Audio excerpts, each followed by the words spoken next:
کیا ہے وہ کائنڈلی دیکھ لیجئے گا۔ محترم عمران خان صاحب،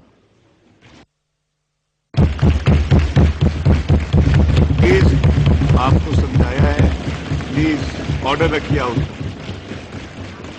بسم اللہ الرحمن الرحیم۔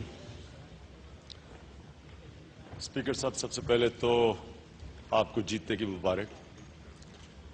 میں آج پرائم منسٹر صاحب کو مبارک دیتا ہوں پرائم منسٹر بننے کی، اور میں آپ سے یہ ریکویسٹ کروں گا کہ میں ابھی میری فٹنس وہ نہیں ہے کہ میں اسمبلی میں زیادہ دیر بیٹھ سکوں، تو مجھے ابھی 6 ہفتے اور لگیں گے انشاءاللہ فٹ ہونے میں، تو میں آپ سے یہ تقریر کر کے میں اس لیے جا رہا ہوں کہ میں زیادہ دیر بیٹھ نہیں سکتا۔ میں اسپیکر صاحب ایک آج اپوزیشن پارٹی کا لیڈر بن کے بات نہیں کرنا چاہتا، میں ایک پاکستانی بن کے بات کرنا چاہتا ہوں۔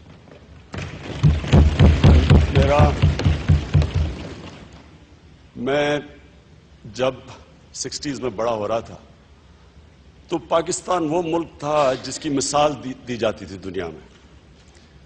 مجھے ساؤتھ کوریا کے منسٹر ملے ڈیووس میں، جنہوں نے بتایا کہ کیسے انہوں نے پاکستان میں آیا اور ہمارا اکنامک ماڈل اپنایا۔ ملیشیا، انہوں نے پاکستان کا ماڈل اپنایا۔ پاکستان کی آپ کو حیرت ہوگی کہ 60s کے اندر جو انڈسٹریل پروڈکشن تھی وہ 4 ایشین ٹائیگرز کی انڈسٹریل پروڈکشن کے برابر تھی، ملیشیا، انڈونیشیا، فلپینز اور تھائی لینڈ۔ پاکستان کی انسٹیٹیوشنز انٹرنیشنل سٹینڈرڈ کی تھی۔ ہمارے جو میڈیکل کالجز، انجینئرنگ یونیورسٹی، وہ انٹرنیشنل کمپیٹ کرتی تھی۔ ہم سب کو بڑا فخر ہوتا تھا پی آئی اے پہ کہ دنیا کی نمبر 2 ایئر لائنز ایک وقت پہ تھی۔ تو اس پاکستان میں امید تھی، اور ہمارے والدین نے ہمیں بتایا کہ ہم پہلی جنریشن تھے جو آزاد پاکستان میں پیدا ہوئے، اور وہ ہمیں بتاتے تھے کہ تمہیں نہیں پتا غلامی کیا ہے، اور قدر کیا کرتے تھے اپنے ملک کے لیے۔ تو اور اسی پاکستان کے اوپر ایک نوبیل پرائز ونر گنر مرڈل نے mid 60s کے اندر ایک کتاب لکھی، دی ایشین میریکل، اور اس میں وہ پریڈکٹ کرتا تھا mid 60s میں کہ جو سارے ایشیا کے اندر ملک ایشیا کا کیلیفورنیا بننے جا رہا ہے وہ یہ موجودہ پاکستان تھا۔ تو اگر آج ہم جدھر کھڑے ہیں، ہمیں ایک قوم بن کے سوچنا چاہیے کہ کدھر ہم غلط چلے گئے۔ ہمیں یہ سوچنا چاہیے کہ ہم کیسے واپس اس ٹریک پہ آ سکتے ہیں کہ جو اس ملک کا اتنا پوٹینشل ہے اس کو ہم کیسے پورا کر سکتے ہیں۔ یہ وہ ملک ہے جس کو اللہ نے سب کچھ دیا ہے۔ آپ پاکستان کو اگر سوئٹزرلینڈ سے کمپیئر کریں تو سوئٹزرلینڈ کے پاس کیا ہے؟ پاکستان کے ناردرن ایریا سوئٹزرلینڈ کے دگنے سائز کے ہیں۔ آدھی دنیا کی جو 14 ہائیسٹ پیکس ہیں وہ پاکستان میں، سب سے سٹیپ گریڈینٹ ہے، اوپر سے پہاڑوں سے سمندر تک 12 موسم ہے، زرخیز زمین ہے، کاپر ہے پاکستان میں، گولڈ ہے، یہاں گیس کے ریزروز ہیں، یہاں کوئلے کے اتنے بڑے ریزروز ہیں، ہائیڈرو پوٹینشل ہے۔ تو آج ہم یہاں کھڑے ہیں، یہ کیونکہ بجٹ سیشن ہے، اس میں ہمیں اسیس کرنا چاہیے کہ ہم کدھر غلط گئے۔ میں قرآن کے اندر جو اللہ کہتا ہے کہ بڑی قومیں میں نے برباد کی جو میرے حکم پہ نہیں چلی، وہ اللہ کا حکم کیا ہے؟ جو پہلی اسلام کی ریاست بنی تھی مدینہ میں، اس کے اوپر اس کی بنیاد کس چیز پہ رکھی گئی تھی؟ عدل اور انصاف پہ۔ اگر ایک چیز میں پوائنٹ آؤٹ کروں کہ جس کی وجہ سے آج ہم ادھر کھڑے ہیں، اور وہ ہے ناانصافی۔ میں پھر سے سوئٹزرلینڈ کی مثال اس لیے دیتا ہوں کہ وہاں کچھ بھی نہیں ہے، کوئی ریسورسز بھی نہیں ہے، سب سے خوشحال ملک ہے۔ سوئٹزرلینڈ کے اندر جرمن بھی رہتے ہیں، جرمن، سوئس، فرینچ، اٹالین، لیکن کبھی جرمنز نے نہیں کہا کہ ہم جرمنی کا حصہ بننا چاہتے ہیں، یا فرینچ نے فرانس کا۔ خوشحال ملک ہیں جرمنی اور فرانس، وہ بڑے خوش ہیں سوئٹزرلینڈ کے اندر۔ اس کی وجہ کیا ہے؟ اس کی وجہ ہے کہ وہاں مکمل طور پہ ایک انصاف کا نظام ہے. لوگ ایک ملک کا حصہ بننا چاہتے ہیں کہ ان کو انصاف ملتا ہے. پاکستان کے اندر جو بھی آج مسئلے ہیں یہ ناانصافی کے اوپر ہے. بلوچستان کی ابھی بات ہوئی, لوگ باہر بیٹھے ہوئے ہیں, اس کے پیچھے ناانصافی ہے. ایسٹ پاکستان علیحدہ ہوا ناانصافی کی وجہ سے. یہ نہیں کہ یہ جو کہتے ہیں کہ 2 نیشن تھیوری ختم ہو گئی, ناانصافی ہم نے کی ان لوگوں سے. آج آپ کا سب سے بڑا مسئلہ ریونیو کلیکشن ہے. آج ہم جو اپنے ملک کے حالات دیکھتے ہیں کہ 1200 ارب تقریباً قرضوں کی قسطیں ادا کرنے میں جا رہے ہیں. ٹوٹل ریونیو کلیکشن پچھلی 2000 ارب بھی نہیں. فوج کا لگا لیں بیچ میں خرچہ 600-700 ارب, تو باقی کیا رہ جاتا ہے پاکستان کو چلانے کے لیے. تو وہ ملک, یہ ہم اپنے آپ سے پوچھیں کہ جو سب سے زیادہ خیرات دیتا ہے وہ سب سے کم ٹیکس کیوں دیتا ہے؟ یہ آج میں جو ٹیکسز دیکھے ہیں جو لگے ہیں, اس سے تو تباہی مچے گی. اس سے تو سب سے پہلے غربت بڑھے گی, کیونکہ جی ایس ٹی سے لگا وہ آگے غریب بیچارہ اور مڈل کلاسز پسی ہوئی ہے مہنگائی میں, اس سے اور مہنگائی بڑھے گی. اور آپ ان کو دیکھیں جو ٹاپ, میں نے ڈار صاحب کی تقریر میں سن رہا تھا کہ انہوں نے کہا کہ صرف 3000 لوگ افیکٹڈ ہیں جن کا ٹیکس 20% سے 30% جمپ کیا, 50% جمپ کیا. یہ 3000 لوگ کون ہیں؟ یہ پاکستان کے وہ پروفیشنلز ہیں جن کو پاکستان کی ضرورت ہے. یہ وہ لوگ ہیں جو کہ بڑے آرام سے دنیا میں کہیں بھی جا سکتے ہیں, ان کو نوکریاں ملیں گی. میں اپنے اسپتال کی مثال دیتا ہوں کہ ہمارے لیے اتنا مشکل ہے لوگوں کو ریٹین کرنا. جو ٹاپ آنکالوجسٹ مثلاً, ایک آنکالوجسٹ باہر جاتا ہے تو کم از کم کمزور سے کمزور بھی ہو 3 کروڑ روپے پہ نوکری شروع کرتا ہے. تو اس کو وہ پہلے ہی سیلری کٹ لے کے آتے ہیں ہمارے پاکستان میں کام کرنے کے لیے, اور ان کے آتے آتے روپیہ 60 روپے سے 100 روپے ڈالر پہنچ گیا. اور اس کے بعد آپ ٹیکس بھی علیحدہ لگا دیں تو ویسے ہی ہمارے لیے مشکل ہے ان لوگوں کو ریٹین کرنا. تو پہلے یہ اسٹڈی کرنا چاہیے کہ یہ ہماری کوشش ہونی چاہیے کہ باہر سے جو ہمارا سب سے بڑا ایسٹ ہے اوورسیز پاکستانیز, ان کو پاکستان میں لانا چاہیے. اب وابڈا ہے, آپ کے ریلویز ہیں, آپ کی ایئر لائنز ہیں, ان کو وزیر نہیں ٹھیک کر سکتے. ان کو ٹاپ پروفیشنلز جو ہیں, ماہر ہیں اپنی فیلڈ کے, ان کو اگر وہ کارپوریشن کی طرح وہ ٹھیک کر سکتے ہیں. لیکن یہ جو سلیب سٹرکچر دیا ہے, یا تو آپ کو ان کو اور تنخواہیں دینی پڑیں گی ٹیکس کے اوپر, تو وہ عام جو یہاں ملک کے اندر ادارے ہیں وہ کیسے دے سکتے ہیں؟ تو میں پھر سے واپس آئیں کہ وہ ملک جو سب سے زیادہ چیریٹی دیتا ہے, آپ کو اندازہ نہیں کہ سیلاب کے دوران کوئی ہمیں فورن ایڈ نہیں ملی, کیسے ہم اس سے نکلے؟ سارے جو جدھر پاکستانی دنیا میں تھا اس نے پیسے دیے ہیں. تو کیا وجہ ہے کہ ہم اب ٹیکس سب سے کم, ہماری tax G D P ratio ہے. اور اس کے پیچھے بھی ناانصافی کہ ایک تھوڑا سا مشکل سے 10 لاکھ لوگ ہیں جو ٹیکس نیٹ میں ہیں, 30 لاکھ لوگ ہیں جن کے پاس, نادرا کے پاس جن کی ساری ڈیٹیلز ہیں, جن کے بڑے خوشحال طریقے سے رہتے ہیں, وہ ٹیکس ہی نہیں دیتے. لوگ ریل اسٹیٹ ہے, اب ریل اسٹیٹ کے اوپر کیا اس کے اوپر بہانہ ہو سکتا ہے کہ ریل اسٹیٹ کے اوپر آپ ٹیکس نہ دیں؟ برطانیہ میں آپ اپنے گھر کے علاوہ کوئی پراپرٹی بیچتے ہیں 35% ٹیکس ہے. تو وہ جو اتنا لوگ امیر ہوئے ہیں ریل اسٹیٹ پہ, کوئی کیپٹل گینز ٹیکس نہیں لگایا. آج اگر میں ٹیکس بچانا چاہوں, میں حوالے سے پیسہ باہر بجاؤں, ریمیٹنس سے واپس لے آؤں, 2% کے اوپر میں بلیک کا پیسہ وائٹ کر سکتا ہوں. تو اس کے پیچھے ناانصافی ہے. جب تک ایک tax commission, various tax commission کی ایک ہی رپورٹ ہے کہ جب تک ٹیکس منصفانہ نہ ہو اور لوگ ٹیکس دینے کے لیے تیار نہ ہوں, آپ ٹیکس نہیں اکٹھا کر سکتے. وہ طریقہ ڈھونڈ لیں گے کوئی ٹیکس بچانے کا. تو پاکستان میں اگر ہم نے اس کلچر کو چینج کرنا ہے کہ لوگ ٹیکس ایویڈ کرتے ہیں, تو ہمیں اپنے آپ کو بدلنا پڑے گا. یعنی ہمیں قوم کو وہ کام اب کرنا پڑے گا, وہ ہمیں سٹیپس اٹھانے پڑیں گے جو ابھی تک ہم نے نہیں اٹھائے. ہمیں ٹیکس کلچر کریٹ کرنے کے لیے لوگوں کو انکریج کرنا پڑے گا کہ ان کا ٹیکس ان کے اوپر استعمال ہوتا ہے, صاحب اقتدار کے اوپر نہیں ہوتا, شاہانہ لائف سٹائل پہ نہیں ہوتا. میں گورنر ہاؤس لاہور کا بجٹ دیکھ رہا تھا, مجھے نہیں پتا کہ فیڈرل گورنمنٹ اس کو کتنا فنڈ کرتی ہے, لیکن پروونشل گورنمنٹ 11 کروڑ روپیہ لاہور کے گورنر ہاؤس کو فنڈ کرتی ہے. کے پی کے اندر جو گورنر ہاؤس ہے, جو پروونشل گورنمنٹ 5 کروڑ روپیہ اس کے لیے دیتی ہے سالانہ. پھر وہ نتھیا گلی میں گورنر ہاؤس ہے. تو ہم یہ کیسے جسٹیفائی کرتے ہیں کہ وہ قوم جو صرف قرضوں کی قسطوں کے اوپر تقریباً 1200 ارب روپیہ خرچ کرے گی اور قرضے لے کے قرضوں کی قسطیں ادا کرے گی, وہ کیسے جسٹیفائی کرتی ہے کہ یہ جو رولنگ ایلیٹ کا رہن سہن ہے یہ کیسے جسٹیفائی کرتی ہے؟ تو پھر کیوں لوگ ٹیکس دیں؟ پہلے تو ٹیکس ویسے منصفانہ نہیں ہے, اسٹرکچر ٹھیک نہیں ہے, آپ پیسے ملک سے باہر بھجوا دیں کوئی پوچھنے والا نہیں ہے. لیکن اس کے بعد جو وہ ٹیکس دیتے بھی ہیں ان کو کیا فیلنگ ہے ان کے اوپر خرچ ہوتا ہے. تو میں سب سے پہلے یہ ہمارے پرائم منسٹر صاحب آج نہیں ہیں, میں نے جب پرائم منسٹر صاحب مجھے جب نہیں بنے تھے تو مجھے ملنے آئے ہاسپٹل میں, تو ہم نے کہا, ہم نے بڑی تلخ باتیں کی ایک دوسرے کے خلاف الیکشن کے دوران, لیکن اب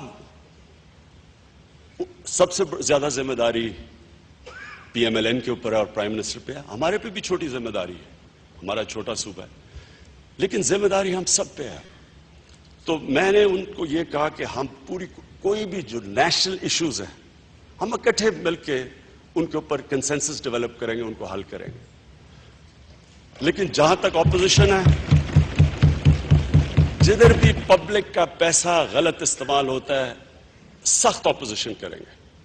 جدھر بھی ہم سمجھتے ہیں کہ کرپشن ہوتی ہے, کرپشن کا مطلب پبلک کے اوپر ٹیکس ہے, جدھر ہوگی ہم اپوزیشن کریں گے. جدھر نیشنل انٹرسٹ کمپرومائز ہوتا ہے ادھر اپوزیشن کریں گے, جو کہ اپوزیشن کا کام ہے. لیکن نمبر 1 ٹیررزم, دہشت گردی, اس کے اوپر اب وقت آ گیا ہے. میں سمجھتا ہوں ہم ساری قوم بحیثیت قوم اس سے لڑنا چاہیے. یہ پارٹیز یا گورنمنٹ نہیں لڑے, ساری قوم اکٹھی ہو. یہ اتنا بڑا سیریس ایشو ہے, اس کے اگر ہم اس ایشو کو اس وقت ٹیکل نہیں کرتے, اور ابھی ٹائم ہے, گورنمنٹ کا ہنی مون پیریڈ ہے, یہ ٹائم ہے کہ ہم اس کو ٹیکل کریں. اگر ہم نے نہ کیا, آپ بھول جائیں اکنامک گروتھ اور انویسٹر, جب آپ کو دبئی میں جا کے انویسٹر سے میٹنگ کرنی پڑتی ہے, ہمارے بزنس مین کو. کے پی کا تو یہ حال ہے کہ آج صرف ایک ہی بزنس آگے بڑھ رہی ہے کہ لوگوں کو پکڑ کے ان سے پیسے لے کے ان کو رہا کرو, کڈنیپ کرو. اس کے علاوہ تو وہاں بزنس ہی ختم ہو گئی. وہاں تو اس وقت ابھی ہمارے 2 ایم پیز پچھلے 2 ہفتے کے اندر مارے گئے ہیں دہشت گردی میں. تو جو حالات ہیں وہاں کیسے ہم جو مرضی کر لیں, اگر یہ دہشت گردی چلتی رہی, اس سے آگے نہ پاکستان آگے بڑھ سکتا ہے, اور خاص طور پہ کے پی کے, وہ تو بالکل ہی وہاں حالات ایسے ہیں ہی نہیں کہ آپ کسی انویسٹر کو وہاں لے کے آئیں. پولیو ڈراپ دینے والوں کو قتل کیا جا رہا ہے وہاں. تو نمبر 1 ایشو ہے ٹیررزم. میں اس ٹیررزم کے اوپر, میں نے میاں صاحب جب مجھے ملنے آئے تھے ان کو بھی کہا, جنرل کیانی نے جب بات کی میں نے ان کو بھی کہا, میں نے کہا اس کے اوپر آپ ساری چیزیں ایک طرف, یہ چیز ایک ہے. بلوچستان سے لے کے سندھ سے لے کے سیکٹیرین ٹیررزم سے لے کے, اور سب سے بڑی جو ہے فاٹا کے اندر جدھر 1,40,000 فوج ہماری پھنسی ہوئی ہے. یہ ایک نیشنل فوری طور پہ کنسنسس ڈیولپ کیا جائے اس کے اوپر کہ ہم نے کیسے یہ جنگ جیتنی. ہم نے آئیڈیاز تیار کیے ہوئے ہیں ہمارے خیال میں کہ اس کے حل ہے, اور ٹیررزم کا حل یہ ہوتا ہے کہ اب موٹیو کیا وجہ ہے کہ کوئی آدمی اپنے آپ کو بم مار کے اڑاتا ہے. جب تک آپ موٹیو کے اوپر نہیں پہنچیں گے, جیسے روٹ کاز کہتے ہیں, ٹیررزم نہیں حل. یہ ایک بیماری ہے جو پھیلتی جا رہی ہے. ابھی تک ہم کینسر کا علاج ڈسپرن سے کر رہے ہیں. کینسر کو جب تک ہم اس کی جڑ پہ نہیں پہنچیں گے, کاٹ کے نہیں نکالیں گے, ٹیررزم نہیں ختم ہونے لگی. 9 سال سے ہم ایک ہی ملٹری سولوشن کے اوپر ڈپینڈ کر رہے ہیں, جو ابھی تک کیا پاکستان میں ہم جنگ جیتے ہیں نہیں ہارے, سارا ہاؤس جاتا ہے کہ ہمارے حالات کیا ہیں. تو اس کے اوپر میری ریکویسٹ یہ ہے سب سے پہلے کہ قوم سے سچ بولا جائے. وقت آ گیا ہے کہ ساری قوم کو اعتماد لیں اور اسے سچ بولیں. میں اسپیکر صاحب آپ کو 3 سال پہلے سینیٹر کارل لیون, ایک اوپن سینٹ کی ہیئرنگ ہو رہی تھی جس میں وہ ایڈمرل ملن سے پوچھتے ہیں کہ ایڈمرل ملن آپ کیوں پاکستان پر ڈرون اٹیکس کرتے ہیں جبکہ پاکستان کی حکومت اس کی مذمت کرتی ہے. اوپن ہیئرنگ کے اندر ایڈمرل ملن نے کہا, جو سارے میڈیا میں رپورٹ ہوا, انہوں نے کہا ہم پاکستان حکومت کی اجازت سے ڈرون اٹیکس کرتے ہیں. آگے سے جو جواب دیا کارل لیون نے وہ ہم ساری بحیثیت قوم کے لیے شرمناک جواب. کارل لیون نے کہا کہ پاکستان کی گورنمنٹ اپنے لوگوں سے سچ کیوں نہیں بولتی. میں آج یہ کہ جدھر ہم یہاں پہنچے ہیں یہ ساری جنگ جھوٹ کے اوپر لڑی گئی. ہم نے پہلے پیسے لیے ڈالرز لیے اور ہم نے جہادیوں کو بنایا, ٹرین کیا. اس کے بعد پوری 180 ڈگریز کی پیسے لیے اور انہی جہادیوں کو مارنا شروع کر دیا. تب جہاد ٹرینڈی تھی, وہ ایک دم کیونکہ امریکی آ گیا افغانستان میں, وہ جہاد پھر دہشت گردی بن گئی. یہ جو دوگلی پالیسی اختیار کی اس کے اوپر اتنے جھوٹ بولے گئے. جو مرتا تھا, میں اس ہال میں تب تھا ان دنوں میں اسمبلی میں, جو مرتا تھا جی فورن ملیٹنٹ مارا گیا. مجھے یاد ہے میں یہاں بیٹھا ہوا تھا, وزیرستان کے ایم این اے پیچھے بیٹھے ہوئے تھے. 2004 میں 70 لوگ مارے گئے ایک ڈرون اٹیک میں. یہاں ہی گورنمنٹ کے اسپوکس پرسن نے کہا کہ یہ سارے فورن ملیٹنٹس تھے. اگلے دن وہ جنازے ان کے ہوئے, جنازوں کے اوپر ڈرون اٹیک ہوا, 40 لوگ اور مارے گئے. یہ 2004 کی میں بات کر رہا ہوں. پھر وزیرستان کے ایم این اے یہاں کھڑا ہوا, کہتا ہے ان میں سے ایک بھی فورن ملیٹنٹ ہوا میں ریزائن کرنے کے لیے تیار ہوں. پھر مسلسل جو پکڑا جائے جو مارا جائے فورن ملیٹنٹ ہے, کوئی تحقیقات نہیں تھی. پھر جب ہم نے فوج بھیجی وزیرستان میں, فورن ملیٹنٹس کے پیچھے بھیجی. لوگوں کو نہیں یہ بتایا کہ شہروں کے جب گاؤں کے اوپر آپ بمباری کر رہے ہیں آپ کے اپنے لوگ مار رہے ہیں. مجھے یاد ہے یہاں اپوزیشن میں ہم تھے, ڈاما ڈولا میں اٹیک ہوا, ایک مدرسے کے اوپر 60 بچے مر گئے. یہاں گورنمنٹ اسپوکس پر نے کہا کہ یہ سارے خودکش حملہ کرنے والے تھے اور وہ ڈرون اٹیک میں مرے, اور ہماری حکومت نے ریسپانسبلٹی کلیم کر لی کہ یہ ہم نے مارے ہیں. بعد میں جا کے بومنگ کر دی وہاں ہیلی کاپٹر گن شپ سے. 2 دن کے بعد ایک خودکش حملے نے جا کے 50 پاکستانی فوجوں کو شہید کیا مالاکنڈ کے اندر. تو جھوٹ کے اوپر ساری جنگ لڑی گئی. سچ یہ تھا کہ ہم امریکنوں سے ڈالرز لے رہے تھے اور ان کی جنگ لڑ رہے تھے. لوگوں کو کہا گیا یہ ہماری جنگ ہے. آج اگر ہم نے یہ جنگ جیتنی ہے تو اسپیکر صاحب اس کو اپنی جنگ بنانا پڑے گا. اپنی جنگ کیسے بنے گی؟ ہم ڈرون اٹیکس کو جب تک نہیں روکتے, اور ہم گورنمنٹ کو امبیرس نہیں کرنا چاہتے, ہم بالکل مل کے ایک پالیسی فارم کرنا چاہتے ہیں کہ اگر پھر سے ڈرون اٹیکس ہوگی تو ہم کیا کریں گے, ہماری کیا رسپانس ہوگی. پچھلی باری پارلیمنٹ ریزولوشن پاس کرتی ہے ڈرون اٹیکس پہ, اور اسی دن شام کو ڈرون اٹیک ہو جاتا ہے. تو پارلیمنٹ اگر سوورن بننا چاہتی ہے, اور ہم کہتے ہیں کہ ہم سوورن ہیں, تو اپنی سوورنٹی کو ایمفسائز کریں. کیونکہ ڈرون اٹیکس کیا کر رہے ہیں؟ ڈرون اٹیکس کا نقصان یہ ہے کہ ڈرون اٹیکس ہمیں امریکہ کی جنگ سے لنک کر دیتے ہیں. ڈرونز بھی انہی لوگوں کو مار رہے ہیں جن سے ہماری فوج لڑ رہی ہے. اور جب ڈرون اٹیکس کئی دفعہ ان کے اوپر ہوتے ہیں, جب بات چیت شروع ہوتی ہے کوئی, وہ ڈرون اٹیک ہو جاتا ہے. نیک محمد سے پیکٹ کیا پاکستان نے, 2004 کی بات ہے, ڈرون اٹیک ہو گیا, اس کو مار دیا. یہ بجوڑ میں بھی جب ڈاما ڈولا پہ ڈرون اٹیک ہوا ہے تب پیس اگریمنٹ ہوئی, ڈرون اٹیک ہو گیا. ابھی ولی الرحمان کے اوپر وہ طالبان تھا جو سنا ہے کہ سب سے زیادہ بات چیت کرنے کے لیے تیار تھا. پرائم منسٹر صاحب نے کہا کہ ہم بات چیت کریں گے, ان کے اوپر ڈرون اٹیک ہو گیا. میں ڈرون اٹیکس کو صرف اس لیے نہیں روکنا چاہیے کہ ہیومن رائٹس کی وائلیشن ہے, یو این چارٹر کی وائلیشن ہے, ایکسٹرا جوڈیشل کلنگ ہے, سارے جو امریکہ خود دنیا کو لیکچر دیتا ہے لاز, ان سب کی وائلیشن ہے. اس لیے بھی کہ یہ ہمیں امریکہ کی جنگ سے لنک کرتے ہیں. جو لوگ ہمارے خلاف لڑ رہے ہیں انہوں نے جہاد ڈکلیئر کی ہے امریکہ پہ اور ہمارے پہ, کیونکہ ہمیں وہ امریکہ کے ایجنٹس کہتے ہیں.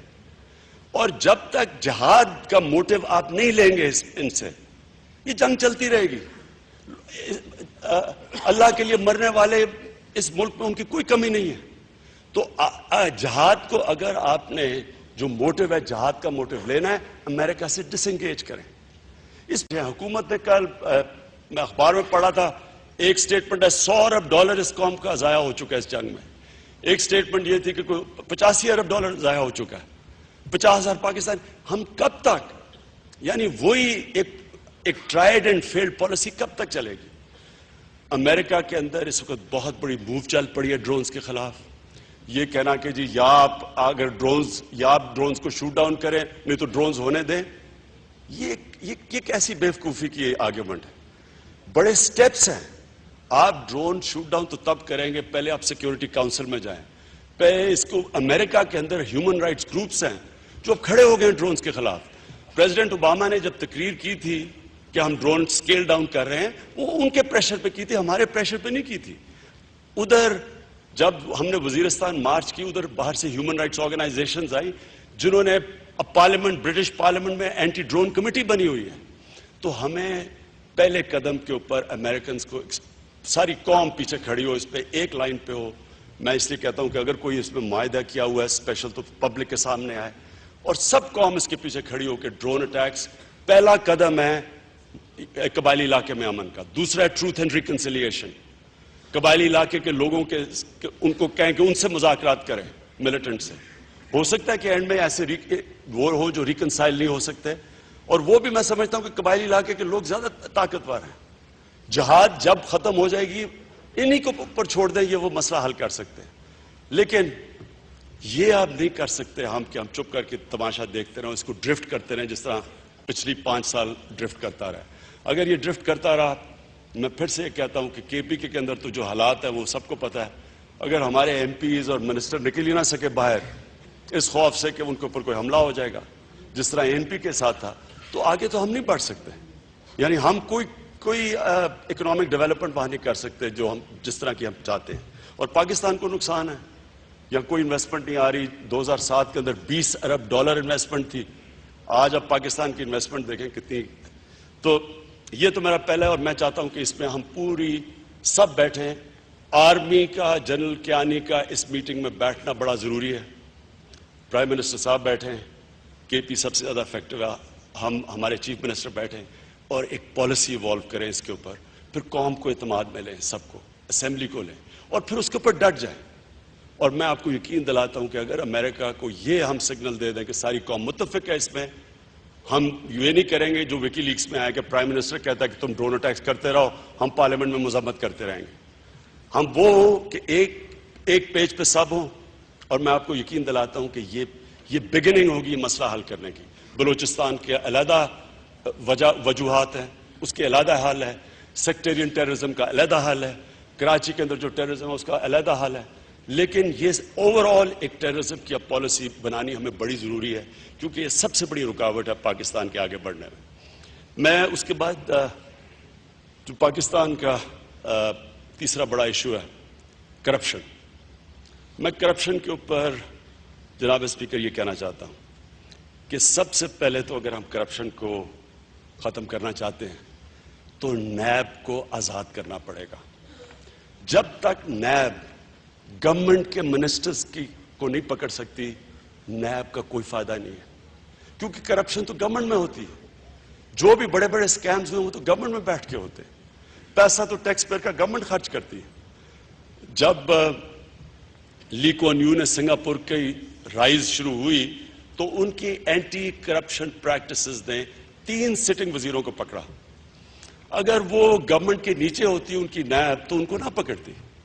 چائنا نے 150 وزیروں کو، جس میں چیف منسٹر بھی تھے، ان کو انہوں نے سزائیں دی. کیونکہ نیب جب تک علیحدہ نہیں ہوگی تب تک تو آپ گورنمنٹ کا احتساب نہیں کر سکتے. تو میں کے پی کے اندر ہم نے انشاءاللہ جو اپنی ہم ایکویولنٹ ٹو نیب جو ہم اپنا کرپشن اینٹی کرپشن بیورو بنا رہے ہیں وہ چیف منسٹر کو نہیں رپورٹ کریں گے. ایک انڈیپینڈنٹ بورڈ بنائیں گے شہریوں کا، ان کے نیچے اس کو وہ رپورٹ کرے گی. اور وہ نیب جو ہماری اینٹی جو کرپشن کا سیل ہوگا، احتساب سیل، وہ کسی بھی سٹنگ منسٹر کی کرپشن کو پکڑ سکے گا. کوئی بھی اپوزیشن ممبر اگر وہ سمجھتا ہے کہ کرپشن ہے، وہ اس اس کرپشن کو رپورٹ کر سکے گا. جب تک پاکستان کی نیب کی کریڈیبلٹی نہیں ہوگی پھر یہ پولیٹیکل وکٹمائزیشن ہوگی جو ہوتا رہا. اور اس کے ساتھ میں جو آج کہنا چاہتا ہوں اور جو ابھی تک پاکستان میں ایک چیز نہیں ہوئی، کرپشن روکنے کے لیے کانفلکٹ آف انٹرسٹ لا. دیکھیں جب حضرت ابو بکر خلیفہ بنے تو پہلی چیز انہوں نے کی اپنی دکان بند کر دی. یہ ساری مغرب کے اندر یہ قانون ہے. آپ اقتدار میں آ کے اقتدار سے فائدہ نہیں اٹھا سکتے جب تک آپ اس کو علیحدہ اقتدار کو اور بزنس کو علیحدہ نہیں کریں گے. یہ آپ کرپشن نہیں روک سکتے، اور جو جینوئن بزنس ہے وہ اس کے لیے لیول پلینگ فیلڈ نہیں آ سکتی. آپ سوچیں اگر آج امریکہ کا پریزیڈنٹ، یا چلے امریکہ تو خیر بہت بڑا جی ڈی پی ہے، برطانیہ کا پرائم منسٹر اگر بزنس شروع کر دے، برطانیہ کی جو جی ڈی پی ہے تقریباً 50 مسلمان ملکوں کے برابر ہے، اگر ان کا پرائم منسٹر بزنس شروع کر دے تو اس کا کون مقابلہ کرے گا؟ اربوں پتی بن جائے گا. پاکستان کے اندر یہ ضروری ہے. یہ بھی ہم کے پی کے اندر لانے لگے ہیں کانفلکٹ آف انٹرسٹ لا، کہ کوئی بزنس نہیں کر سکتا جو کہ وزیر بنے. کانٹریکٹرز جب آ جاتے ہیں سارے پارلیمنٹ کے اندر یا وزیر بن جاتے ہیں تو یہ تو کیسے باقی کانٹریکٹرز ان کا مقابلہ کر سکتے ہیں؟ تو کہ کرپشن کی بہت بڑی جڑ ہے. میں یہ ریکمینڈ کروں گا کہ آپ جو ہمیں پاکستان کو ویسے چلانا پڑے گا جو ہم نے ابھی تک نہیں چلایا. کانفلکٹ آف انٹرسٹ، کرپشن، یہ بہت بڑے ایشوز ہیں پاکستان کے اندر. ایسٹس کی ڈکلیریشن کروائیں، اور یہ جو ہندوستان میں قانون ہے کہ کوئی ایسٹ پکڑا جائے جو آپ نے ڈکلیئر نہیں کیا وہ گورنمنٹ کانفسکیٹ کر سکتی، کیونکہ یہ ٹیکس بھی اسی سے ہی یہ بنیاد ہوگی ٹیکس اکٹھے کرنے کی بھی اور کرپشن سے بھی لڑنے کی. اور اس کے بعد گورننس. ہمارا سب سے بڑا اثاثہ پاکستان کا ہے اوورسیز پاکستانیز. ہیومن کیپٹل بھی باہر بیٹھا ہوا ہے، ان کے پاس پیسہ بھی ہے. اگر ہم نے اس پیسے کو اٹریکٹ کرنا ہے تو اپنا گورننس سسٹم ٹھیک کرنا ہے. گورننس سسٹم کیسے ٹھیک ہوگا؟ جب ہم گورننس کو ڈی پولیٹیسائز کریں گے. انشاءاللہ کے پی کے اندر کوئی وزیر، کوئی ایم پی اے اپنا تھانے دار نہیں رکھوا سکے گا، سول سرونٹس کو چینج نہیں کر سکے گا، اپنا ڈی سی او نہیں رکھوا سکے گا. ٹوٹلی ہم نے سول سروسز کو ڈی پولیٹیسائز کرنا ہے، پولیس کو ڈی پولیٹیسائز کرنا ہے. جب تک کہ ہم اس ملک کے اندر سروسز کو ڈی پولیٹیسائز نہیں کریں گے گورننس ٹھیک نہیں ہو سکتی. یہ تھانہ کچہری کی سیاست نہیں ختم ہوگی.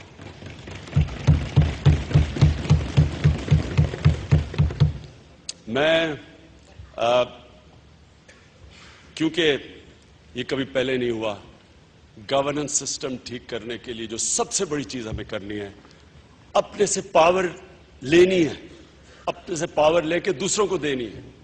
اب تک تو جو پاور میں آیا ساری پاور اپنے پاس کنٹرول کر لیتے، ساری پوسٹنگ ٹرانسفر وغیرہ اپنے پاس رکھ لیتے. پاکستان کے اندر اگر ہم نے ایک نئی سوچ لے کے آنی ہے، نئی گورنمنٹ بنانی ہے تو پاور اپنے سے دے کے ساری اداروں کو ڈی پولیٹیسائز کریں، جس میں یہ جو گورنمنٹ کارپوریشنز ہیں ان کو کارپوریشنز بنائیں، ان کو بالکل کمرشل بیسس پہ چلائیں. جب تک کہ پروفیشنلز ان کے اوپر نہیں بیٹھیں گے یہ پاکستان میں جو 500-400 ارب روپیہ کا نقصان ہے یہ ہم نہیں برداشت کر سکتے. میں جو سب سے امپورٹنٹ چیز کہنا چاہتا ہوں کہ گورننس کا سسٹم کبھی بھی دنیا میں نہیں چلا جب تک بلدیاتی نظام نہیں آیا. مغرب کی کامیابی سب سے بڑی ہے کہ نیچے ایک بلدیاتی نظام ہوتا ہے، وہ اصل میں لوگوں کو سروسز پرووائڈ کرتا ہے. میں نے پھر دیکھا کہ بجٹ کے اندر فنڈز ایلوکیٹ کر دیے ہیں میں نے اس کو ڈیولپمنٹ کے. کہیں دنیا میں ایم این ایز ڈیولپمنٹ نہیں کرتے. ڈیولپمنٹ کام بلدیات کا ہوتا ہے. تو بلدیات کا نظام جو ہے یہ ناگزیر ہے. اب لوگوں کی آپ زندگی آسان کرنا چاہتے ہیں، بلدیاتی نظام لے کے آئیں. ہم کوشش کر رہے ہیں کہ کے پی کے اندر انشاءاللہ ایک ایسا بلدیاتی نظام جو کبھی پاکستان میں پہلے نہیں آیا، گاؤں کی سطح کے اوپر پاور لے کے آنا چاہتے ہیں. 90 دن میں ہماری پوری کوشش ہے 90 دن میں الیکشن کروائیں، اور الیکشن بھی انشاءاللہ ہم بائیو میٹرک سسٹم سے کروانے کی کوشش کر رہے ہیں. میرا اسپیکر صاحب آخری جو پوائنٹ ہے وہ یہ کہ جو پاکستان کے اندر الیکشنز ہوئی ہیں،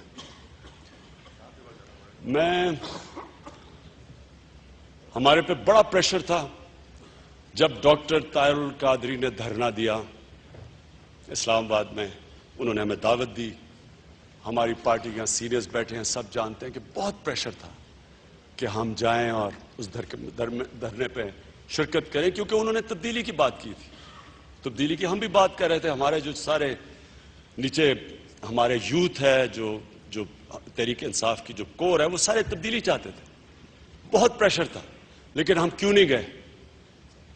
طاہر القادری کہتے تھے کہ الیکشن کے ذریعے تبدیلی نہیں آ سکتی، ہم یہ سمجھتے تھے کہ الیکشن کے ذریعے تبدیلی آئے گی، اور ہم اسی کہتے تھے کیونکہ پہلی دفعہ پاکستان میں ایک الیکشن ہونے جا رہا تھا ایک آزاد عدلیہ کے نیچے، اور ایک ایسے الیکشن کمشنر جن کے اوپر ہمیں پورا اعتماد تھا۔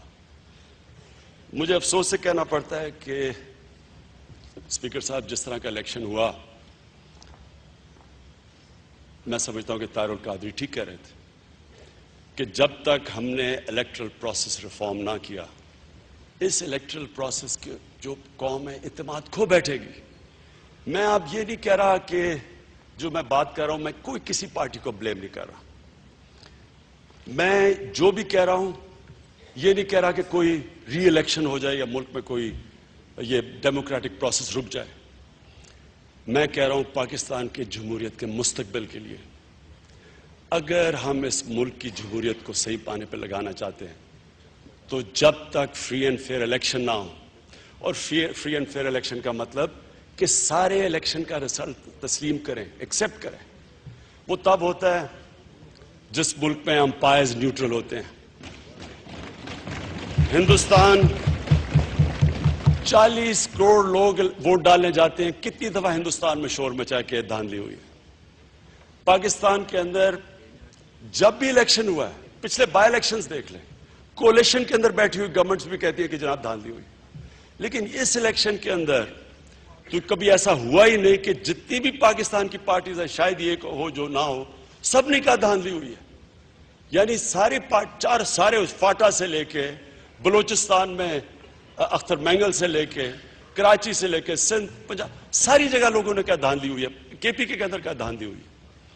تو جب ایک ایسی آواز اٹھے اور جو پہلی دفعہ ووٹر نکلا ہے پبلک کے اندر، ہم نے جو یہ لوگ نکلے ہیں الیکشن کے بعد، تحریک انصاف نے تو کسی کو نہیں بلایا، بلکہ ہمیں بعد میں جانا پڑا کیونکہ وہ لوگ خود ہی نکلا ہے۔ اسپیکر صاحب یہ ہے اب سوشل میڈیا کا زمانہ، موبائل فونز کا زمانہ، یہ پاکستان بدل چکا ہے، لوگوں کے پاس فوٹیج ہے، ایک ویب سائٹ ہے dhandli.com، اس پہ آپ خود جا کے دیکھ سکتے ہیں کیا ہوا ہے۔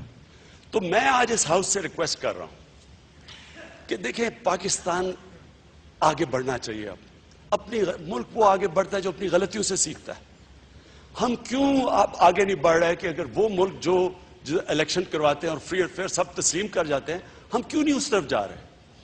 میں اس لیے کوئی یہاں پولیٹیکل پارٹی کے اوپر انگلی نہیں اٹھاتا، لیکن میں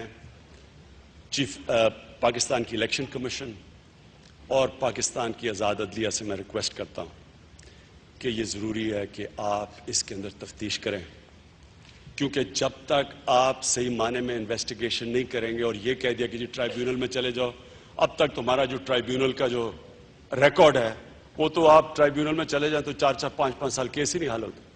میں یہ بہت سیریس ہے، کیونکہ اس وقت اتنا نیا ووٹر نکلا جن کا ہم سب شکر گزار ہیں، کیونکہ ہماری جمہوریت آگے بڑھی، یہ 70 کے بعد سب سے بڑا ٹرن آؤٹ ہوا۔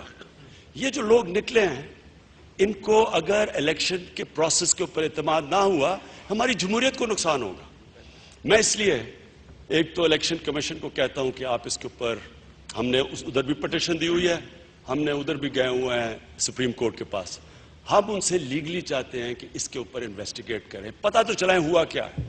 جب آپ نے فنگر پرنٹنگ تھمب امپریشن کروائے تھے تو اس کا فائدہ کیا کہ اگر اپنے تھمب امپریشن سے ویریفیکیشن نہیں کرنی، اس کا مقصد کیا تھا؟ تو ہم نے تو بڑی ایک اس سے ریزنیبل ریکویسٹ کیا ہو سکتی ہے، ہم کہتے ہیں صرف 4 حلقوں کے اندر ایک صحیح انکوائری کریں، انڈیپینڈنٹ کمیٹی بٹھائیں اور تھمب امپریشن سے ایک آڈٹ کروائیں، اس میں پتہ چلے گا کہ ہوا کیا ہے۔ پتہ تو چلے کہ ہوا کیا ہے، تاکہ وہ غلطیاں دور کریں گے تو اگلا الیکشن بہتر ہوگا. آگے بلدیاتی الیکشن آ رہے ہیں، بائی الیکشنز آ رہے ہیں. اگر آپ نے اسی پروسیس سے کیا، میں آج آپ کو پھر کہتا ہوں کہ شور مچ جائے گا کہ جی دھاندلی ہوئی. دیکھیں یہ بڑا ضروری ہے کہ سب سے پہلے الیکشن کمیشن کو ٹوٹلی ڈی پولیٹیسائز کیا جائے. 80th امینڈمنٹ کے اندر صوبوں نے چیف الیکشن کمیشن کے اوپر تو اعتماد تھا، نیچے پولیٹیکل اپوائنٹیز آ گئے. اس کو ڈی پولیٹیسائز ہونا چاہیے. لیکن سب سے زیادہ میں آج آخر میں اپنی بات ختم کرتے ہوئے پاکستان کے چیف جسٹس سے آج اپیل کر رہا ہوں. میں چیف جسٹس صاحب، آپ کے لیے میں نے پرسنلی جیل میں ٹائم گزارا، اے پی ڈی ایم میں ہم نے الیکشن کا بوائک آؤٹ کیا، ہم نے آپ کے لیے 2 دفعہ لانگ مارچ کی، کئی جلسے کیے آزاد عدلیہ کے لیے. میں تو چیف جسٹس صاحب کو کبھی ملا ہی نہیں ہوں. ایک دفعہ داتا صاحب انتظار کر رہا تھا ان کی، جب یہ آ رہے تھے تو ایک دفعہ بس سلام ہوا تھا. میں تو نہیں ان کو جانتا، لیکن ہم ایک خواب دیکھتے تھے کہ پاکستان میں ایک آزاد عدلیہ ہوگی جو ہمیں انصاف دے گی. چیف جسٹس صاحب، آپ نے بڑے اچھے کام کیے، سو موٹو ایکشن لیے، بڑی چیزوں پہ بڑی چوری روکی. لیکن یہ اس کے اوپر جو ایلیگیشنز لگ رہی ہیں اس الیکشن کے اوپر، یہ تو پاکستان کی جمہوریت کی چوری ہوگی. یہ تو اگر جمہوریت کی چوری کا مطلب مستقبل کی چوری ہوگی. تو اس کے اوپر ہم سب آپ سے، چیف جسٹس صاحب آپ سے امید رکھتے ہیں کہ آپ اس کے اوپر اسپیشل نوٹس کریں گے. یہ ہمارے مستقبل کا سوال ہے. یہ وہ جو اوورسیز پاکستانی آئے ووٹ ڈالنے کے لیے، جو نیا نوجوان نکلا، جو خواتین جس تعداد پہ نکلی ووٹ ڈالنے کے لیے، جن کا میں آج بڑا شکر گزار ہوں، میں ان سب کی طرف سے کہتا ہوں کہ چیف جسٹس صاحب، قوم آپ کی طرف دیکھ رہی ہے. لوگوں نے آپ کے لیے کسی چیف جسٹس کو اتنی عزت نہیں ملی جتنی آپ کو ملی، اور جتنی آپ کے لیے لوگوں نے اسٹرگل کیا. آپ کی ذمہ داری ہے کہ اس میں ہمیں انصاف دے. اور یہ بڑی ریزنبل ریکویسٹ ہے کہ چار کنسٹیٹوئنسیز کے اوپر آپ ڈیٹیلڈ آڈٹ کریں تاکہ آگے سے پروسیس ٹھیک ہو. میں سب سے شروع کریں، کے پی کے سے شروع کریں، ہماری جدھر ہم جیتے ہیں ادھر بھی شروع کریں. میں یہ نہیں کہہ رہا، پلیز نو کراس. میں کہہ رہا ہوں کہ یہ ضروری یہ ہے کہ پاکستان غلطیاں اپنی نہ دہرائے. کوئی بھی قوم آج تک پروگریس نہیں کر سکی. جو ہمیشہ کچھ بھی ہوتا ہے تو ایک انکوائری ہوتی ہے اس کے اوپر. اگر حمود الرحمان رپورٹ اگر وہ صحیح معنی میں سامنے آ جاتی، لوگوں کو سزائیں مل جاتی، آگے نہ ہو سکتا ہے جو ہم جن ڈکٹیٹرشپ سے گزرے ہیں. اگر ہندوستان کارگل کے اوپر انکوائری کر سکتی تھی، ہم نے کیوں نہیں انکوائری کی؟ اگر اس وار آن ٹیرر میں اگر انکوائری ہو ایک دن اور پتہ چلے کہ یہ وار آن ٹیرر کیا واقعی ہماری جنگ تھی، اس پہ چیزیں نکلیں کہ کیا ہوا ہے، آگے سے ہم ایسی خودکشی نہ کریں جو ہم نے اس جنگ میں کی ہے. میں آخر میں اسپیکر صاحب آپ کو دوسری دفعہ مبارک دیتا ہوں، اور مجھے لگتا ہے کیونکہ میں آپ کے خلاف کیس ٹرائیبیونل میں ہو سکتا ہے آپ کو تیسری دفعہ بھی مبارکی دینی پڑے. تھینک یو جی. چودھری نثار علی خان صاحب، منسٹر فار انٹیریئر. بسم اللہ آپ کی بجٹ تقریر ہو چکی ہے، ان کی بجٹ تقریر نہیں سر، اب وہ ہو چکی ہے، یہ بعد میں بات کریں گے. چودھری نثار علی خان صاحب، منسٹر فار انٹیریئر.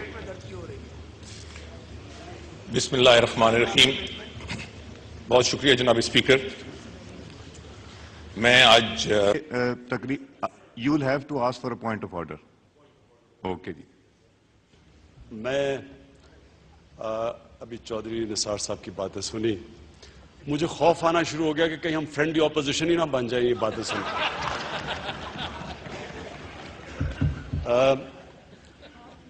چوہدری صاحب، آپ جانتے ہیں کہ آپ نے بالکل ٹھیک کہا کہ پاکستان کے جو اس وقت مسئلے مسائل ہیں تاریخی ہیں. یعنی کبھی بھی کسی گورنمنٹ کو ایسی سچویشن نہیں ملی جدھر آج ہم کھڑے ہیں.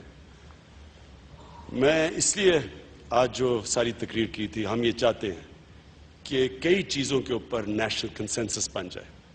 آپ کی باتوں سے مجھے بڑا حوصلہ ملا کہ ایک کنسنسس بنا کے مثلا جو نیشنل ٹیررزم کے اوپر، فورن پالیسی کے اوپر، اپنے جو بھی ہمارے ارد گرد نیبرز ہیں اور امریکہ سے کیا تعلقات ہونے چاہیے، اس کے اوپر بھی کنسنسس ہو، اکنامک پالیسی پہ کنسنسس ہو۔ ہندوستان جو اٹھا تھا 90s کے اندر، پولیٹیکل پارٹیز نے اکراس دا بورڈ ایک کنسنسس ڈیولپ کیا تھا کہ گورنمنٹ جو بھی جائے، یہ جو قوانین ہیں یہ بزنس کو افیکٹ نہیں کریں گے، جس کی وجہ سے انویسٹمنٹ شروع ہوئی، کیونکہ انویسٹر لانگ ٹرم سوچتا ہے۔ تو میں تو چاہتا ہوں اس پہ بھی کنسنسس ہو۔ میں آپ کو یقین دلاتا ہوں کہ ہم جدھر بھی جو بھی نیشنل ایشوز ہیں اس کے اوپر آپ کے ساتھ کوآپریٹ کریں گے۔ میں آپ کو یہ بھی کہوں کہ ہمارے سے زیادہ مشکل حالات کے اندر قومیں نکل گئی تھیں۔ جرمنی اور جاپان کی ایک بلڈنگ نہیں کھڑی تھی سیکنڈ ورلڈ وار کے بعد، 10 سالوں میں دونوں اکنامک جائنٹس بن گئے تھے۔ تو یعنی یہ نہیں کہ یہ بڑا مشکل سچویشن ہے، یہ ہم سب تسلیم کرتے ہیں مشکل ہے، لیکن ناممکن نہیں ہے۔ اس کے اندر اگر نیشنل ایشوز کے اوپر ہم آپ کو کنسٹرکٹیو اپوزیشن دیتے ہیں اور وہ دیں گے، ہم جدھر نشاندہی کریں گے، پھر سے میں کہوں کہ جو نیشنل انٹرسٹ یا پبلک کا پیسہ، لیکن باقی میں سمجھتا ہوں کہ خاص طور پر ٹیررزم کے اوپر مجھے بڑی خوشی ہوئی۔